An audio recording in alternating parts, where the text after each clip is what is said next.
ગુજરાતમાં છેલ્લા કેટલાય સમયથી પોલીસના અધિકારીઓ કર્મચારીઓનો જે રોલ રહ્યો છે, જેની જવાબદારી છે કે પ્રજાની સુરક્ષાની, કાયદો વ્યવસ્થા જાળવવાની, એના બદલે ભારતીય જનતા પાર્ટીના નેતાઓ, મંત્રી અને ગૃહમંત્રીના ઇશારે જાણે ભાજપના કાર્યકરો બન્યા હોય, કેસરી ખેસ પહેર્યો હોય એવી રીતે કેટલાક અધિકારીઓ અને કર્મચારીઓ કામ કરી રહ્યા છે। સ્થાનિક સ્વરાજની ચૂંટણીઓ દરમિયાન પણ જોયું છે કે ફોર્મ પાછા ખેંચાવાથી લઈ, ચૂંટણીના પ્રચાર પ્રસારના સમયથી લઈ અને મતદાનના દિવસે પણ પોલીસના અનેક અધિકારીઓ, અનેક જિલ્લામાં એલસીબી એસઓજીના અધિકારીઓ કોંગ્રેસના કાર્યકરોને, ઉમેદવારોને હેરાન પરેશાન કરવામાં, ડરાવવા દબાવવામાં કંઈ પણ જાતનું બાકી નહોતું રાખ્યું। ચૂંટણી પતી ગઈ, પરિણામો આવી ગયા અને આજે પણ જ્યાં જ્યાં કોંગ્રેસ પક્ષની બહુમતી છે એવા તાલુકાઓમાં ભાજપના નેતાઓના ઇશારે કોંગ્રેસના ચૂંટાયેલા સભ્યોને ડરાવવા દબાવવાનો પ્રયત્ન પોલીસ અધિકારીઓ અને એના કર્મચારીઓ દ્વારા થઈ રહ્યો છે।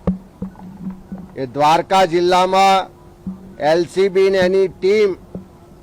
રાત્રે 1 વાગે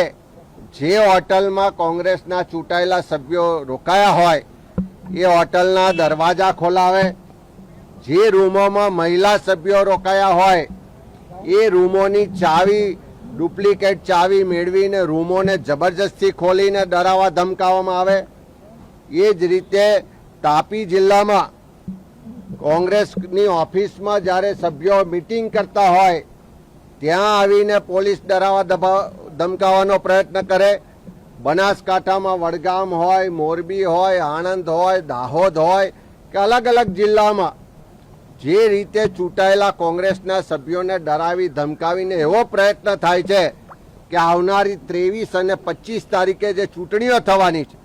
એમાં ભાજપની તરફેણમાં મતદાન કરવા માટે દબાણ ઊભું કરવામાં આવે છે। અરવલ્લી જિલ્લામાં પણ જ્યાં બહુમતી આવી છે ત્યાં જિલ્લા કોંગ્રેસના આગેવાનોને ખોટી રીતે પૂછપરછ કરવાના બહાને લઈ જાય અને સામે એવું દબાણ કરવામાં આવે છે કે આ તાલુકા પંચાયત ભાજપના હવાલે મૂકી દો તો તમારી પર કેસ નહીં થાય, નહીં તો તમને ખોટા કેસોમાં ભરાવીને કાર્યવાહી કરીશું।